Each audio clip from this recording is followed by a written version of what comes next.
balik lagi di YouTube-nya Komsos Bonaventura. Kali ini bareng gue Dita.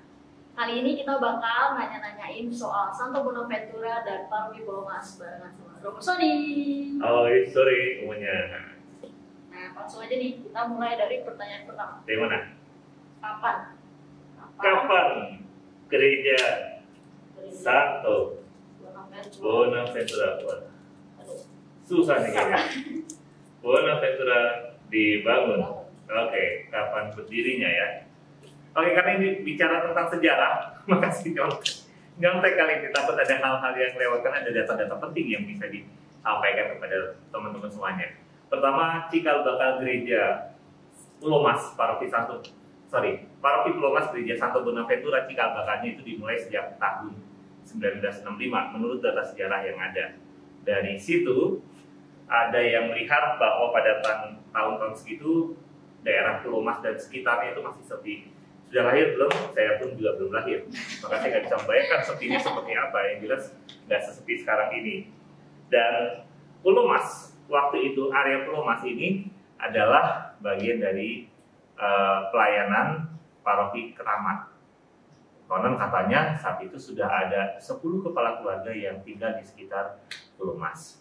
Nah, dari situlah berkembang benih-benih iman di daerah Pulau Mas dan sekitarnya. Nah, dari situ gereja Keramat saat itu dipimpin oleh seorang Romo OFM, ini namanya Pastor Wahyu Sudibyo OFM. Dan saat itu dia adalah ketua Yayasan Fransiskus. Nah, Fransiskus salah satu sekolahnya adalah yang ada di Kampung Ambon. Nah, Fikjen pada saat itu di tahun-tahun mungkin tahun 1965 tahun 70-an memberikan sinyal bahwa daerah Pulau Mas ini berpeluang untuk dijadikan sebuah tempat gereja atau sebagai kawasan untuk umat beriman.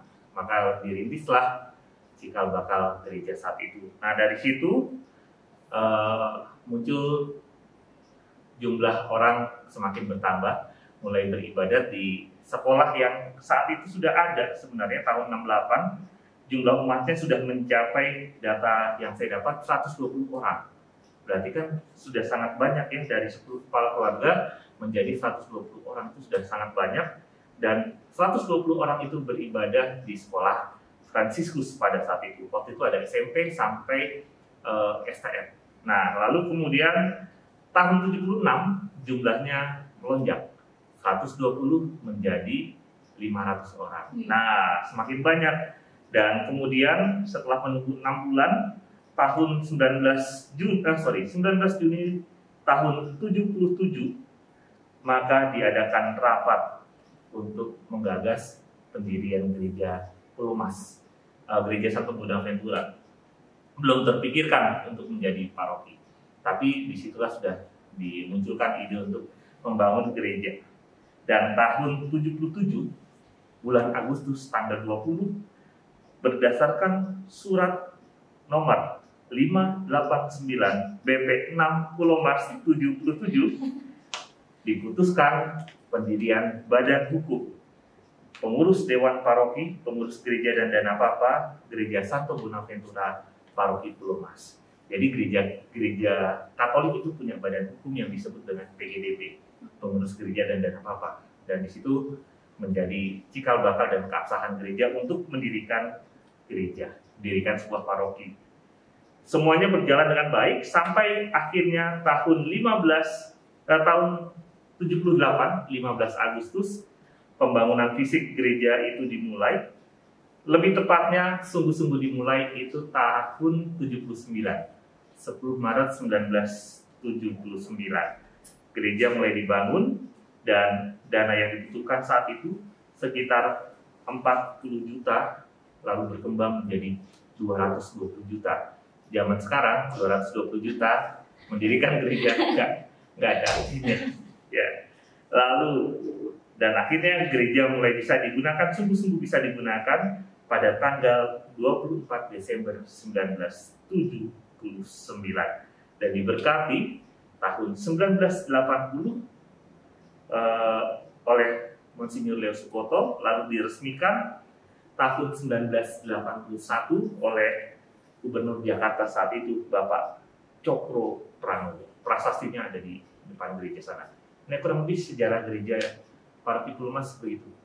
Dari 10 kepala keluarga, 120 orang menjadi 500, dan sekarang mau tahu jumlahnya sekarang berapa? Sekitar 5.700 orang. Ya, itu sudah dipecah karena sudah punya anak Paroki Pulau Gebang dan Paroki Kelapa Gading.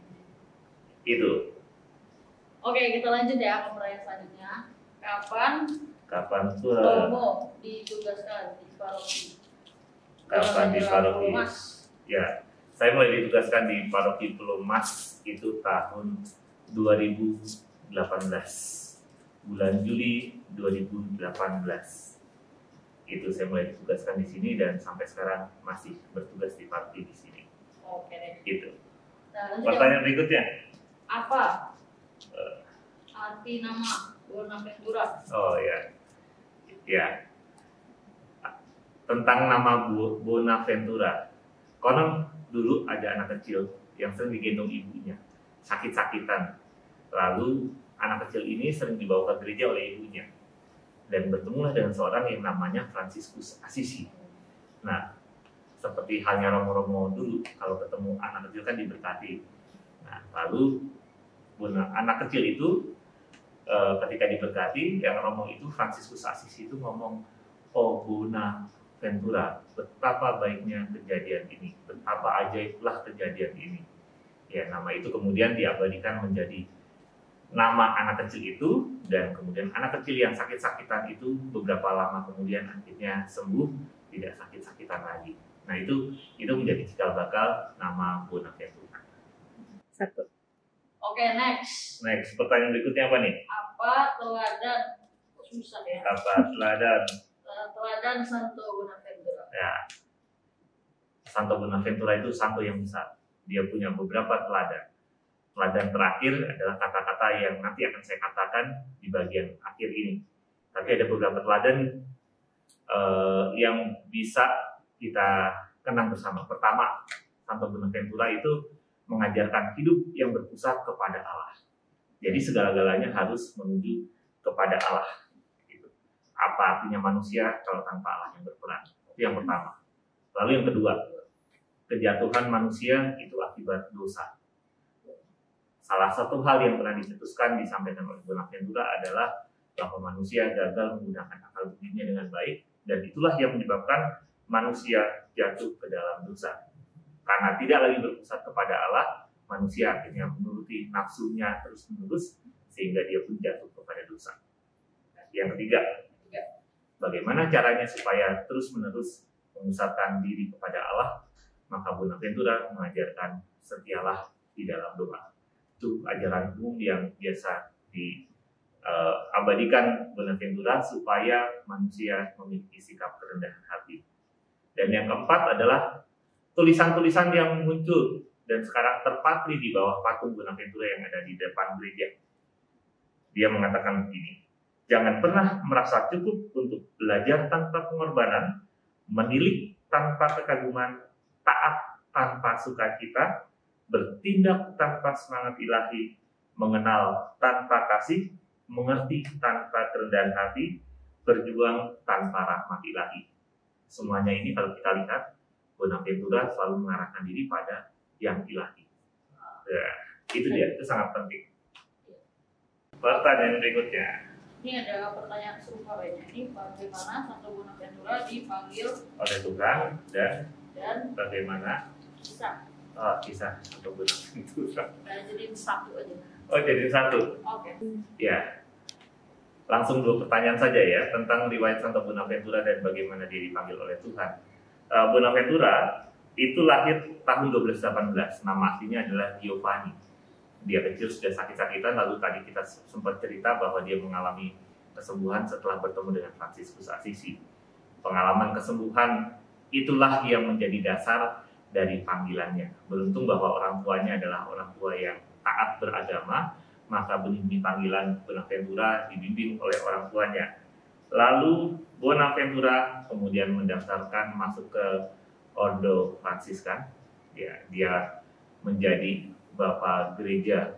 Dia pelan-pelan menjadi orang yang pandai, dan dalam perkembangan hidupnya Bonaventura menjadi orang yang sungguh-sungguh dikenal karena kepintarannya, dan bahkan dia menjadi bapak gereja, bagian dari bapak-bapak gereja. Bahkan ini yang sangat penting. Setelah dia ditabiskan menjadi imam, Bonaventura itu mempunyai pribadi yang sangat dekat dengan Tuhan.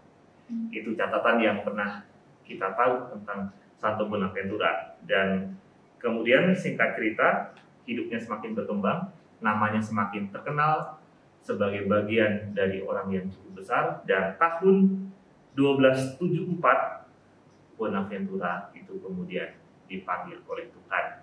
Ya, itu saja singkat. Oke, kita lanjut. Mengapa Santo Bonaventura dipilih namanya sebagai pelindung paroki. Lalu yang kedua, mengapa Santo Bonaventura? Kenapa tuh? Kenapa Santo Bonaventura ganti nama menjadi Bonaventura? Iya. Bukan, ya. Maksudnya kenapa namanya berubah menjadi Bonaventura? Ya. Tentu yang tadi sudah kita bicarakan bersama, penggantian nama terjadi karena pengalaman mujizat yang dialami oleh Bonaventura, dan itu dilakukan bersama dengan ibunya. Bonaventura namanya menjadi Bonaventura. Bonaventura menjadi namanya Bonaventura ya. Oke. Giovanni menjadi Bonaventura. Oke. Lalu mengapa Santo Bonaventura itu dipilih menjadi pelindung paroki? Tidak ada catatan pasti tentang ini. Hanya saja saya mereka, karena dulu cikal bakal paroki ini adalah maksudnya cikal bakal imamnya adalah romo-romo dari OFM atau Fransiskan, dan Bonaventura menurut catatan sejarah yang ada, dia pertama kali mendaftar sebagai OFM dan orang besar di OFM. Maka tidak salah Santo Bonaventura dipilih sebagai pelindung paroki ini. Dan bentuk gereja kita kan kalau dilihat dari atas itu seperti salib Pau, ya, salibnya Fransiskan kalau dilihat dari atas T gitu ya. Lalu dan mungkin juga semangat yang ingin digali oleh pendiri gereja terhadap paroki ini adalah semangat kerendahan hati yang sangat besar, bertindak dengan semangat ilahi. Yang itulah yang menurut saya harus menjadi jiwa dari umat di paroki Pulomas. Segala sesuatu dilakukan dengan semangat ilahi. Itu. Oke. Sudah ketahuan dulu. Siapa nama asli? Santo Bonaventura. Tadi kan nama aslinya adalah Giovanni. Giovanni Aceh. Hanya Giovanni yang kita tahu ya. Okay. Giovanni itu artinya Yohanes. Oh. Oke. Siapa? Ini yang paling ditunggu-tunggu. Siapa? Romo paroki Pulomas saat ini. Oke. Pertama, paroki Pulomas adalah perkenalkan saya. Saya adalah pastor paroki Pulomas. Saya Romo Sony, lalu rekannya ada Romo Yakin Cipta Mulia. Gitu. Di mana? Di mana? Gereja Paroki Bonaventura Jakarta. Dikasih tahu aja, siapa tahu ada yang mau ngegojekin, ya kan? Yang nonton ini ada yang mau GoFood. Gereja Santo Bonaventura berada di Pulomas, Jakarta Timur. Alamatnya bisa dilihat di sini ya. Di sini. Alamat pastorannya saya paling hafal. Jalan Pulomas Timur 2 nomor 124 dan 126 Jakarta. Pintu masuk gereja Pulomas sekarang ada di Jalan Pulomas Timur 2. Gitu. Tapi bagian depannya di Jalan Pacuan Kuda, bisa kelihatan dari situ. Ingat Pacuan Kuda, ingat Pulomas. Iya. Yang mau Gojek dicatat ya alamatnya. Terus pertanyaan terakhir nih, di mana Santo Bonaventura lahir? Di mana? Ayo. Tadi kita bacanya ada di Italia.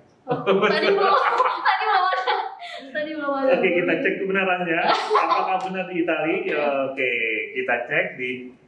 Ya, benar, di Bagnoregio, Italia Tengah. Ya, Bonaventura lahir di Italia Tengah. Udah pernah ke Italia? Mari kita ke Italia. Ketemu Bonaventura, wah seru banget ya. Iya, seru ya. Seru memang ketemu Bonaventura, seru. Oke. Kayaknya udah habis pertanyaannya. Ya, oke, kalau gitu segitu aja dari Konsus Bonaventura. Dadah.